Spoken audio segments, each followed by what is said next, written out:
Today I'm going to show you how to repair the drift problem on Nintendo Switch Joy-Cons. This is a common issue that many people who own a Switch are going to end up running into at some point in time. Here's what I'm going to be working with today. First is our tri-point 000, a 000 Phillips, Spudger, Tweezer, and replacement thumbstick. You can find all of these except for the thumbstick on EclipseTools.com. The replacement sticks are easy to find online and are very inexpensive. We're going to start on the left Joy-Con by removing the 4 tri-point screws from the back of the controller. Make sure you're using a tri-point, sometimes called a Y-tip, but it's different than a tri-wing driver. Go ahead and set the screws aside somewhere where they will not get lost. The precision screwdriver has a swivel cap which makes quick work of removing the screws. Use the thin tip on the spudger to separate the front and back casing of the controller. Gently fold open the case, being careful not to damage the components inside.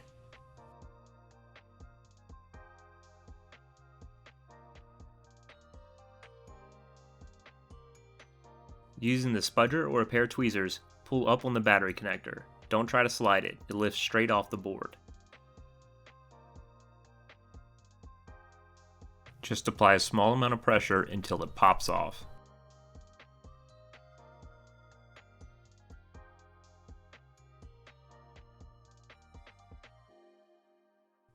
There is a light adhesive on the back of the battery. Just use the spudger to pry it loose and then you can remove it. Use the 000 Phillips to remove the battery holder. There are 3 screws, here, here, and here. I'm using the small Phillips driver from our mobile phone repair kit. It comes with the spudger and some other items I didn't actually use in this video. The tip is magnetic, which is going to come in handy for handling these tiny screws.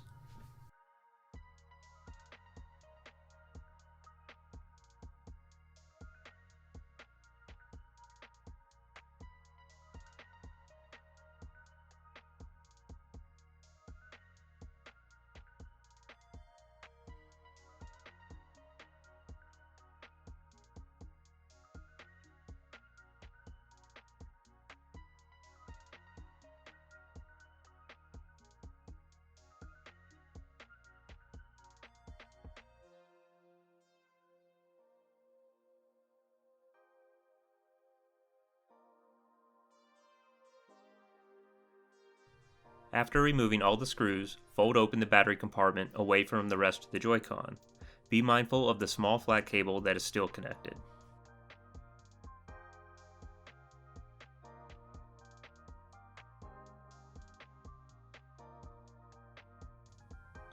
Use a pair of tweezers to unlock these 3 sockets and remove the flat cables. It should take very little force to pull the cables free.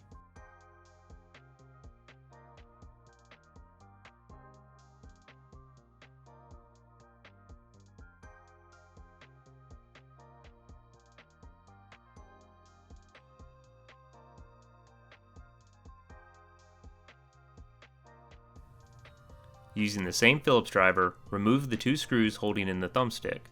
One of them will be covered up by the flat cable, so just hold that out of the way.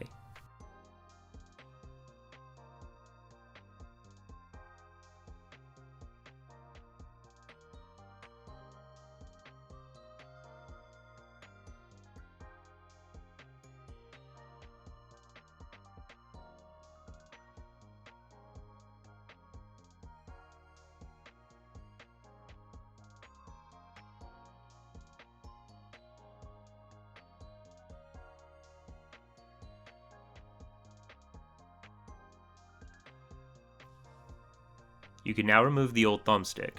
There's a black seal that might come loose when removing it. You can use your tweezers to hold it down in place.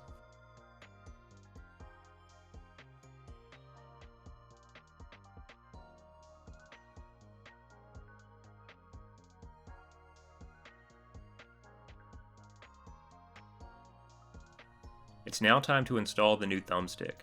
Be sure to lift the flat cable up and out of the way so it does not get damaged. Fasten it down with the 2 Phillips screws you previously removed.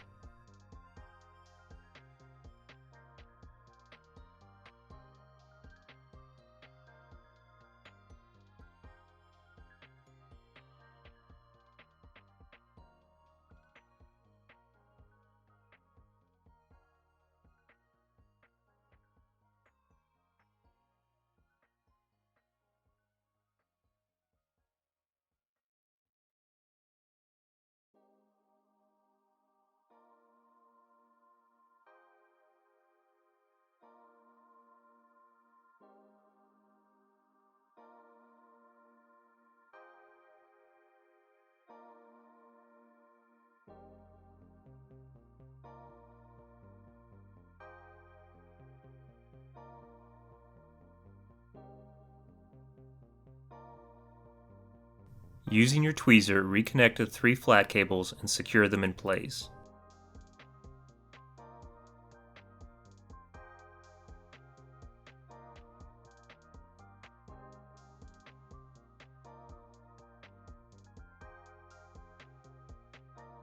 If your shoulder button happens to fall out, just set it back in place before closing up the unit.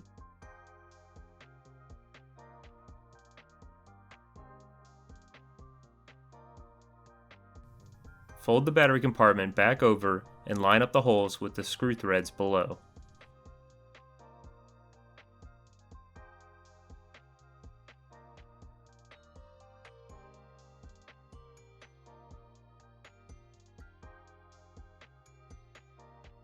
Reinstall the other 3 Phillips screws. You'll want to support the case with your hand so you don't push down on the thumbstick below.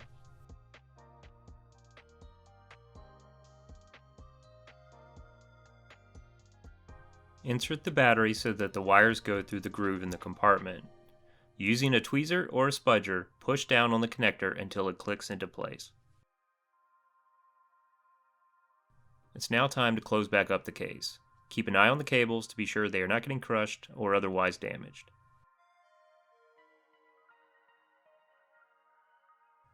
Fasten it back together using your 4 tri-point screws and you're all done.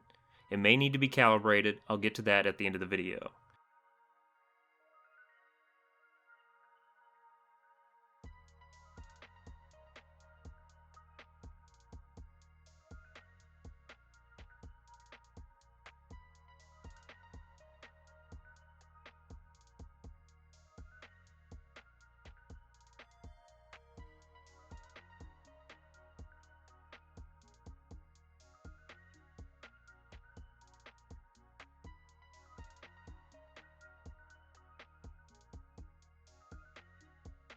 Now time to replace the thumbstick on the right side Joy-Con. This is going to be mostly the same process, but I will point out a few key differences. Remove the 4 tri-point screws.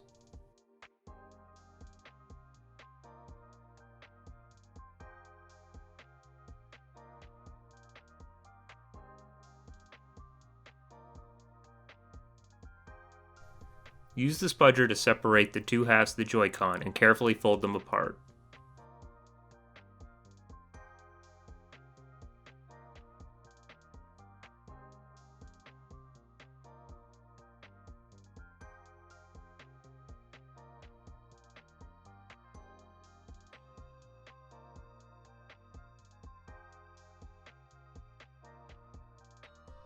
Disconnect the battery from the board and then use your spudger to pry the battery free. Once again, there'll be some light adhesive on the back side of it.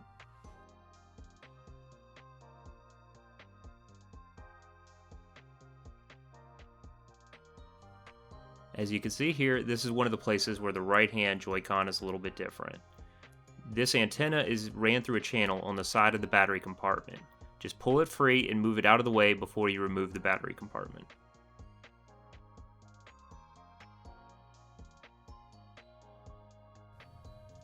Now remove the 3 Phillips screws holding in the battery compartment. They are in a little bit different place than they were on the left-hand Joy-Con.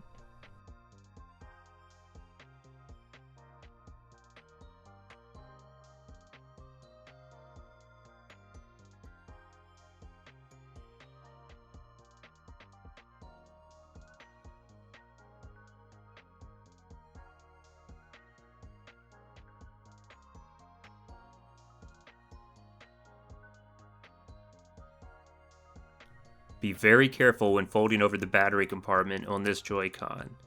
Unlike the left, this one has a very short flat cable underneath that you're going to have to kind of get in there with a pair of tweezers and disconnect.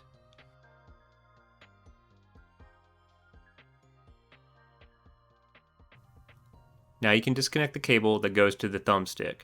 These are the only 2 cables that need to be disconnected on the right hand side Joy-Con.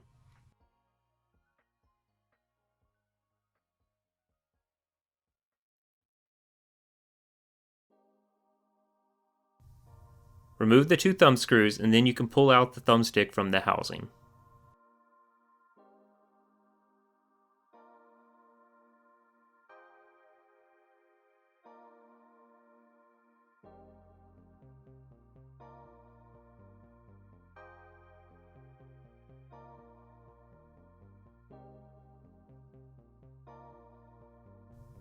Make sure the seal is still in place. If not, just use the pair of tweezers to align it correctly.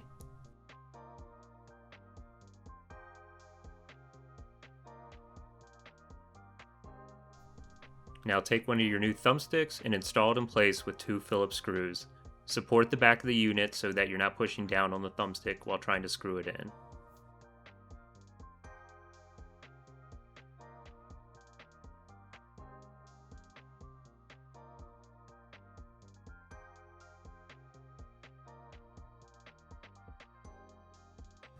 Use your tweezers to reconnect the flat cable coming from the thumbstick to the board.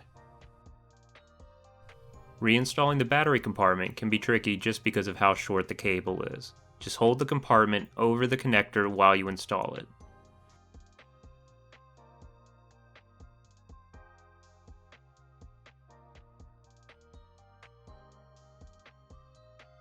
Secure the battery compartment back in place using the 3 Phillips screws.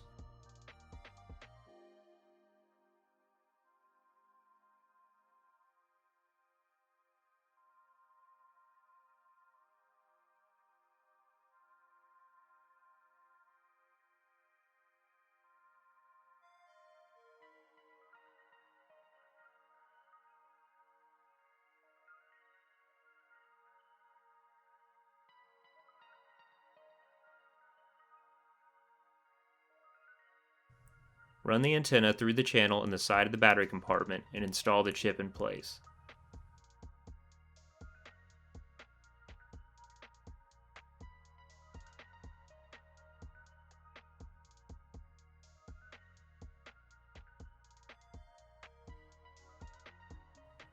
Put the battery back into the compartment and then using a pair of tweezers or pliers, push the connector back onto the board until it clicks into place.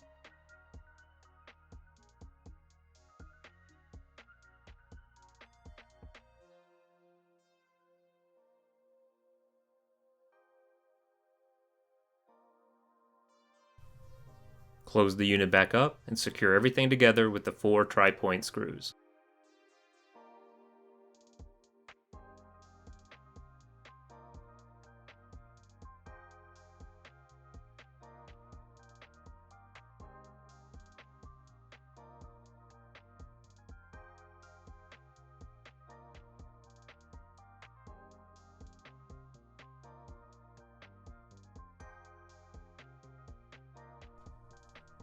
Now, one last thing you might have to do is calibrate your thumbsticks. When I've installed these, at first I thought something went wrong because I went back into the game and I was getting drift still, and possibly even worse than it was to begin with. But after you go and calibrate the thumbstick, in my case at least, it cleared up the issue and the drift went away. So after every time I install a thumbstick now, I just go ahead and calibrate it, and that seems to clear up any issues.